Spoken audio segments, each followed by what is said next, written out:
He did 7 deployments a year in Korea. Oh man. My hero. Yeah. So yeah. Our marriage was a casualty of the Iraq War. Or actually, he went back and forth to Afghanistan. He did 7 deployments to Afghanistan, and 3 of them after I had BJ. I have a very special place in my heart for combat vets, and because I work with a lot of combat vets. He's a great Combat vets, He's a great guy. messed up. Well, no, it's just the distance. It's like you leave and we're this far, and then you come back and you get here. Yeah, And you leave and you're here, and you Yeah, come it's back tough. and you get here. That's Nobody right. was fighting hard enough to get. That's right. That's right. And That's so, right. I didn't want to be like, maybe they coexisted in this whole time. I don't think that's how you're supposed to do it. I've seen that a lot. So, and we are good best of friends. We are great. It's such a great mark. Such a kind mark. 15 seconds. Not a flattering picture. 15 seconds, going hot. You want to join us for a couple questions? Oh yeah, go ahead. Get like a long conversation like that. And good morning, good morning, good morning, good morning. What a happy day this morning. Want to welcome you all out to Sunday Morning Perspective. And good morning, John. Good morning, Mark. We have a distinguished guest with us today, of course. And that's Miss Dawn Jones. But I do have a very important question, and that's in reference to the girlfriend. Girlfriend's pray? Yes. Could you elaborate on that, please? Oh, most definitely. I don't even know where to start. Girlfriends Pray is an international prayer ministry. The mission is to draw more women closer to God through prayer. We pray on Monday through Friday at 7 a.m. in the morning and at 10 p.m. at night. That's Eastern Standard Time. You just dial into a number, sit and listen. It started when a lot of other prayer lines were starting kind of about the same time. Okay. But what started it was the founder, Dee Marshall. She's a life coach. That's what she does, and her mission is to uplift and empower women. She was doing a lot of coaching, and she found that in December of 2009, 2009, she was dealing with a lot of people being having challenges during the holidays with just grief and frustration. And the thing is that when you're dealing with something initially, it's already bad, Right. but during the holidays, it's 100 times amplified. So she found that she couldn't do her coaching with her clients because they were dealing with these issues. So she's just like, you know what, let's just pray. So she would pray with them instead of actually doing the coaching. It's like, we'll pick up next year. And she kept sharing this with a group of her friends, saying, hey, this is what I'm dealing with. And they're like, maybe you need to start a prayer line. She goes, you know what, you're right. So she started a prayer line and decided that she was going to do it because I'm going to do it for 2 weeks because I ain't got time for this. I got life coaching to do. I got people to deal with. And so she said, that's what I'm going to do. So she's like, okay. So she started it. The first call, I was not on the first call, by the way. But I had met Dee through a previous connection through an event that we did in Raleigh called the Women's Empowerment. And I coordinated that, or co-coordinated that for 3 years, which is an event, 20,000 women. It's an expo. Wow. It's huge. 20,000? 20,000. Wow. It's an amazing event. And it's $1 million show. Part of my other life in radio was event management and sponsorships. So I met Dee through that. So she started out with 33 women. First, they said they will open line for prayer requests. First lady, said, hey, at 9 o'clock this morning, I got to go sign my divorce papers. Please pray for me. And then the second lady came on, and she said, she was a young lady, and she said, I was pregnant with twins. One died, and in utero, and I have to, go. They have to go take the other one. And she's just like, I'm ready to, just end it all. And she goes, and my mother, who's a Christian, said she didn't care if I lived or died. And it was just Oh, man. really, really powerful. And they said, okay, just pray, just go. Yeah. So they prayed and started the call. A couple weeks later, the young lady, whose name was Courtney, emailed and let them know, had it not been for Girlfriends Pray on that day, I would have taken my own life. Oh, my God. So it's just very, very powerful ministry. Mm. At the end of the 2 weeks, which was Mhm. the 2 weeks between Christmas, 2 weeks around Christmas and New Year's, Mhm. Dee said, she's like, I wrestle with God. That's her story. She goes, I wrestle with God, but we all know we don't wrestle with God. He just lets you wrestle with yourself in your Right. situation. And he sits back Right. and says, okay, I'll just wait till you get done. And then you're going to go do what I tell you to do. And I have a similar story to that as well, where I did the same thing for 3 days. And then she decided, okay, I've got to continue this. So I started tuning in. I had some things happen with me about March of that year. And I started working, listening and tuning into the prayer call. Mhm. In May of 2010, she asked, put out a request for, hey, I need some assistance Okay. to people that were following her with social media. I'm like, hey, I'm all over Facebook. I'll do Facebook. And she's just like, I already got somebody Facebook. I need Twitter. I'm like, I don't do Twitter. And she's just like, you got an account? Yeah, you're doing Twitter. Okay. And that's how Dee is. Dee is very straightforward. I adore the woman. She is just very straightforward, no chaser. And she's so I started serving the social media team. Okay. And this is really where I cut my teeth on social media. When you're Really? doing social media, and when we started, we had maybe 756, I think it was 756 Twitter followers. And by the time my tenure ended over social media, we were up to 14,000. My So I started with Twitter, and then I took over all social media, and then I kind of moved in. My gifting is in administration, or that's one of my gifting areas. Okay. And so I kind of moved into that, and so now, as my business is growing, there are other people, a larger team is on board, and so now I just do the website and handle newsletters. But it's an amazing ministry. I have met literally some of the best women on the face of this earth. I have lifelong friendships that will last billions of time because of this ministry. So I'm very, very grateful to be a part of it.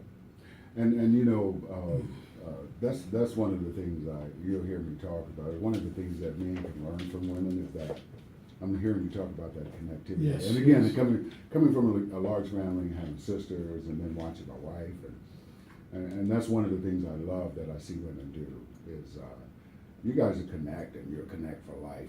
It's like my wife has friends that she's known since she was 5 years old. You know, I do too. you know what I'm saying? And there's, yeah.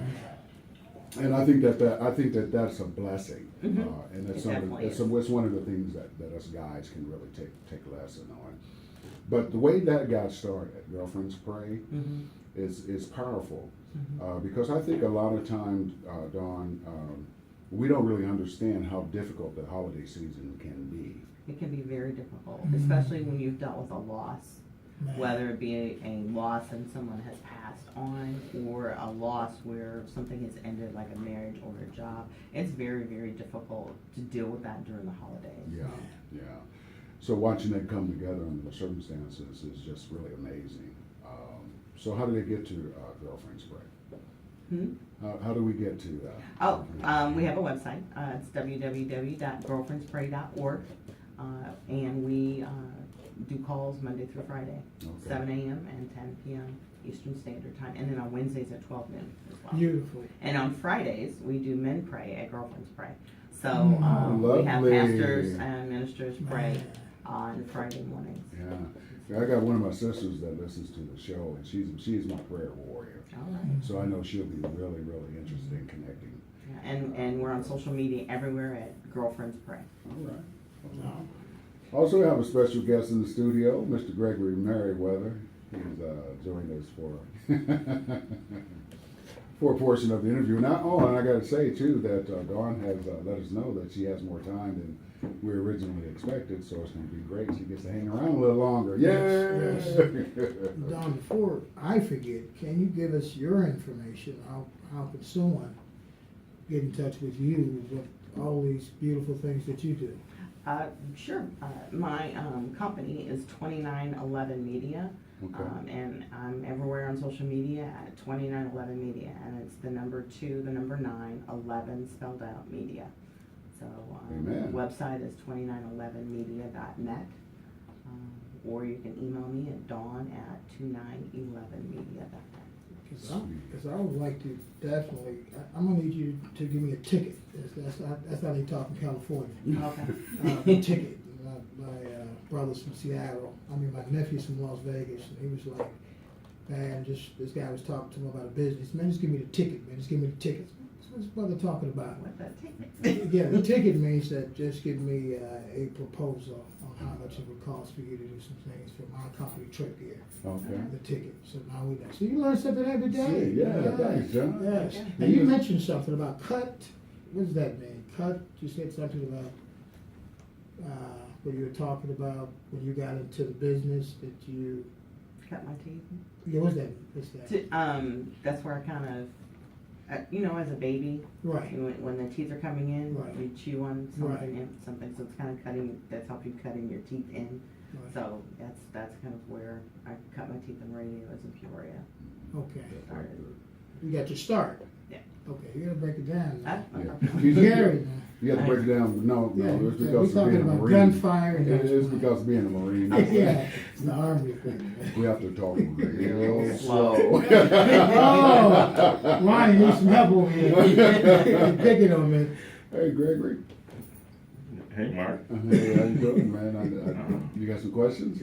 No, not really, but I just want to say that, working with Dawn, I think she's not just a phenomenal blessing to the Black on Black Network and all that she touches. I think she's just been a beautiful addition to the city of Indianapolis because just the work that I've seen that she does, it's amazing. And for those who don't know Dawn, she's just a tireless worker. I mean, she puts in hours upon hours upon hours, and there are days where I don't know how she does it. But I'm definitely thankful for having her in my life because she does some tremendous work. And I'm yeah. from a Packer fan. We are enemies today. Yes, we are. At And- 7 o'clock, we'll be back again. Right. And I gotta vouch for that because before I had an opportunity and the pleasure to meet you, Dawn, Greg just really talked highly favorably of this lady that he had that was going to help him get things going, and he talked about all the how he just really trusted your judgment, and as well as Ronita, so getting to meet you and finding that there was even more is amazing. So just want to let you know that we really appreciate you. And since Greg brought that up, and John also mentioned this too. What exactly do you have a title with Black on Black? Do you have a title? I don't think so. I think it's more consultant, maybe. Okay. Having. What do you say, Greg? I'll just. I got connected through Greg through a mutual friend who kept showing this information about an event that Greg had done, and I thought this was something she was working on, and I do all her logos and marketing, and I'm like, do I need to do a logo for this? And she's just like, no, the link's for life. And I was just like, do I need to do? She goes, no, this is Greg, but you need to meet him. And the funny part was that we were connecting on the last day of the NBA Finals. Yeah. She goes, can I give him your number? I said, well, if he calls now, he's going to get voicemail because he watched the game. I'm a big sports fan. And I said, but we'll talk. And so we met, talked, and having been a part of a startup radio station before, having been out of radio for 4 years, it's something that I truly enjoyed. And so once he shared with what they were doing and what he was trying to do, and also having started an internet radio station at my church, then I was just like, well, I can do that and I can help. And then we started talking, and I was just like, I can't not help because, I see what Greg is trying to do and what he's trying to bring to the city and to the nation. And I see great things coming from this. So I wanted to be a part of it, so. Beautiful. Okay. And as a consultant, you're free to say certain things. What did you think when you met Greg? You can plead the fifth. It's okay. Make it good. Honestly, I was just like, okay, here's this person who is knows that he knows what he's been called to do. Yes. And he was going to make it happen, as you would say, by hook or crook. Was gonna make it happen no matter what. And he didn't even know. He had this date, I'm going live on this date, and I'm sitting there thinking to myself, brother, you don't even know how to set up a radio station. And we are 3 weeks out from the first. You know, and I was just like, okay. You know, when somebody has vision, though. when somebody has that type of vision, Yeah. and they're that driven and they're trusting God, Yeah. then I can't help but be on board. It's the three-part question. Oh boy. First part is, would you be willing to come back and grace us with your presence when we go in the evenings? I know you're a sports fan. Yeah. Sure. I have DVR, and I have NFL Sunday tickets, so I can just record the Cowboy games. Nice. Because those are the only ones that really matter. So can you tell us a little bit about your son and also your biggest influencers in your life? Yeah, because what's it like for, you're a single mother, right? Mm-hmm. Raising an African American young man. My son is probably the single thing that drives me on a daily basis. My son is nothing short of amazing. Anybody that's ever met him will tell you that. Okay. I'm very proud of who he is as a person. He accepted Christ at a very young age. I asked to be, when can I get baptized? At 7. While I am a single mother, his father is a very, very big part of his life. Okay. And we are actually really the best of friends. And we have a united front. And we were dealing with some challenges earlier this year, and we were on a conference call with him. We did FaceTime so he could see his dad. I'm sitting next to him, and we honor about these grades because it's the turning in homework thing. We're just not quite understanding. I can't wrap my head around it. I just can't. I was an honor student, and I'm like, I don't understand. 13 of my chromosomes are in you. What's the problem? And if you got the phone, he goes, Homework. Yeah. He's just like, I could turn it in. Why? I don't understand. And so what's funny is that we were talking to him, and then we got off the phone, and he comes back to me later. I just don't get any support around here. And I'm thinking like, really? He goes, you and Dad ganged up on me. That's what we do. Yes. That's our parents. That's our parental right to do that. Yes. But he's just a bright, young, very happy, easygoing kid who does all the things that normal boys do, video games, and he loves soccer, and so that's the one thing that gets me up every single morning, to be able to drive. I keep saying the business that I created, that God placed in me, is my legacy. I want to leave him.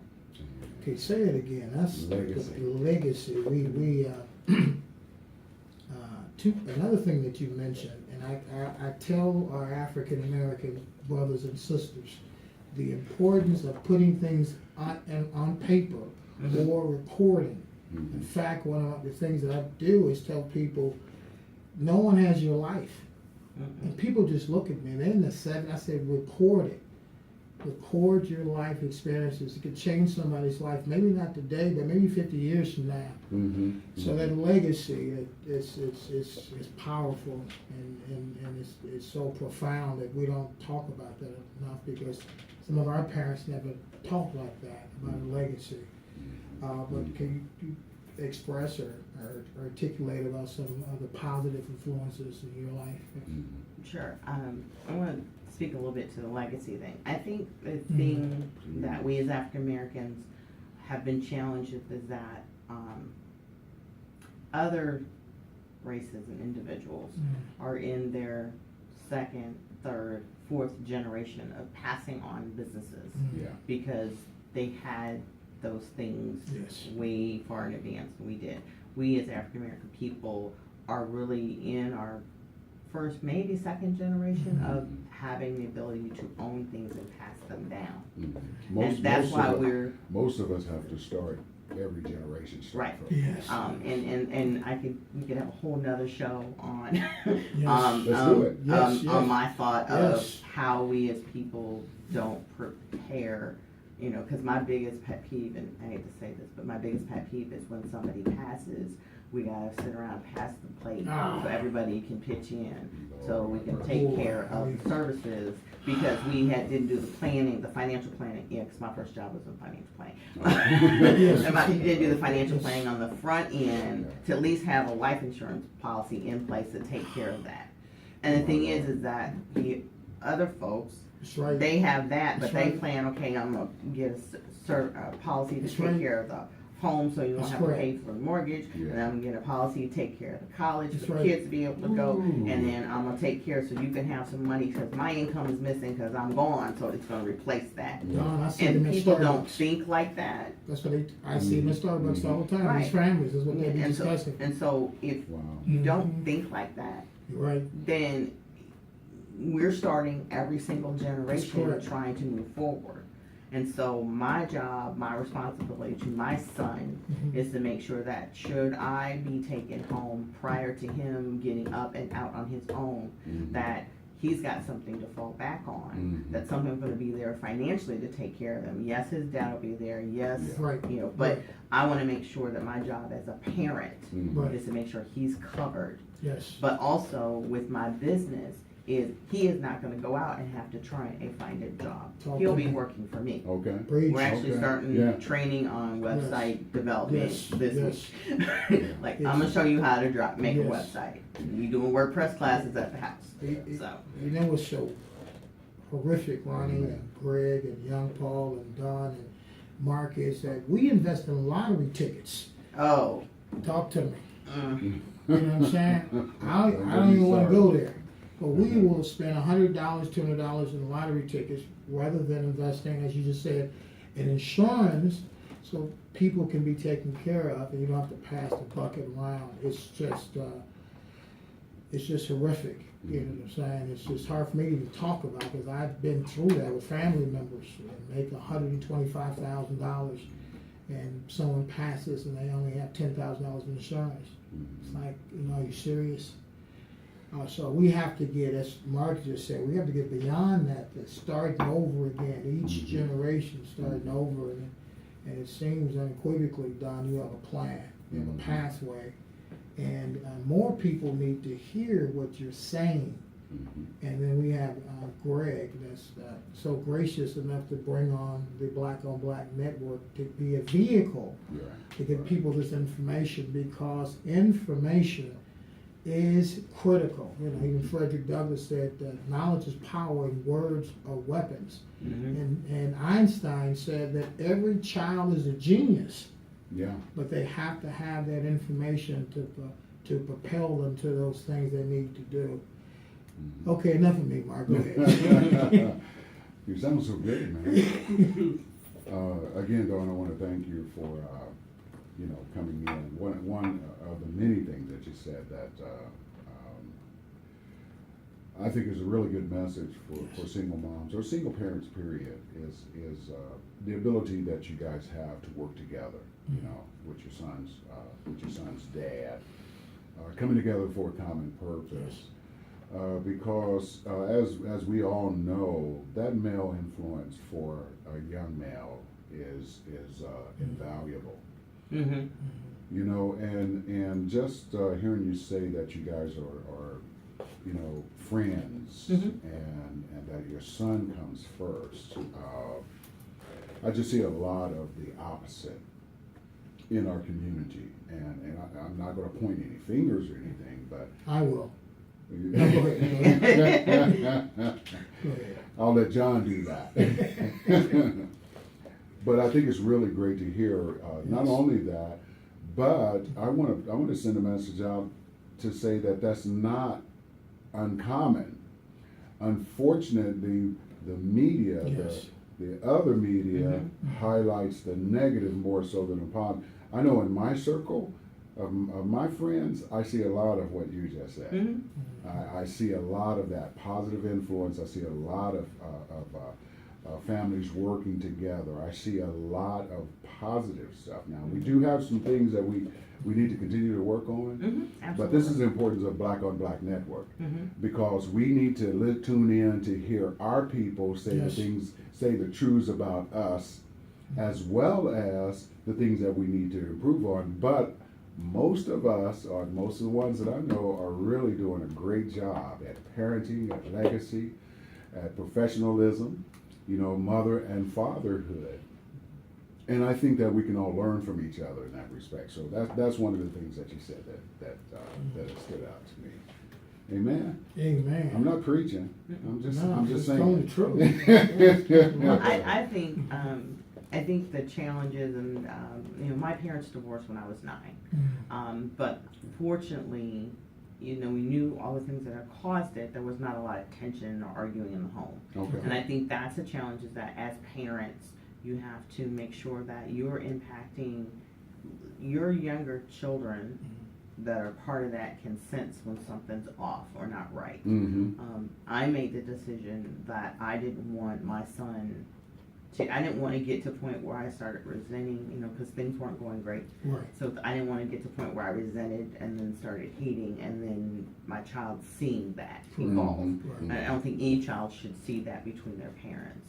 So it was a very, I believe, you know when it's just not going right, you know. And I think, you know, if you sought God and prayed about it, and that's a direction that He is, you know, giving you to saying, okay, then you do it above board and do it right and do it nice and clean, because you have to realize that whatever you do, especially if children are involved, it impacts them for their lives. Yes. The most. For the balance of their lives.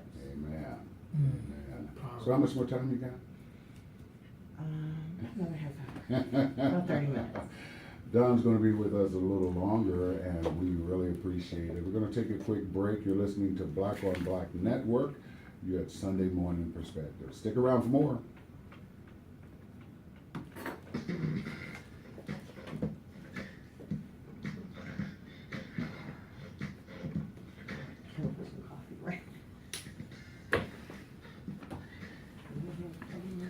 Nice. It is smoking up here, ain't it? Not until November 11th. No, this. And November 11th. So y'all are fasting 6 until o'clock. November 11th? We I do mean, two like- fasts a year. I mean, like, no eating anything? No, I'm doing a Daniel fast. Okay. I was gonna say, man, I have some great that's a serious. Yeah, I'm gonna do two fasts. We do a Lenten fast, and then we do a fast in the fall. Okay. So it's just, When you were talking about how Girlfriends Pray